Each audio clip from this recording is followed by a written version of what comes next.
ஒரு rotary club வச்சாங்கன்னா அவங்களுக்குன்னு ஒரு பைலா வச்சிருப்பாங்க. அந்த பைலா நான் சொன்ன கான்ஸ்டிடியூஷன் பார்த்தீங்களா, அந்த கான்ஸ்டிடியூஷனுக்கு மேல ஒண்ணு இருக்கு. நான் சொல்ல விட்டேன். நேச்சுரல் ஜஸ்டிஸ்ன்னு ஒண்ணு இருக்கு.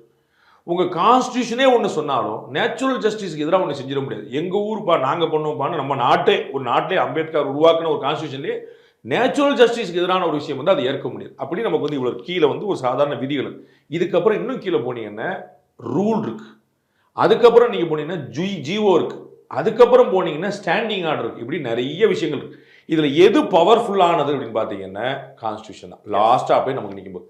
அப்ப மரபுங்கிறது ஒரு நாள் உருவாக்கப்படுது. நம்ம வந்து இன்னைக்கு இருக்கக்கூடிய அரசியல் பெருமக்கள் நம்ம வந்து துரைமுருகன் அண்ணன்ல இருந்து பல பேர் இருக்கிறாங்க. நம்ம வந்து சட்டசபையிலேயே மிகப்பெரிய அனுபவம் கொண்டவங்க.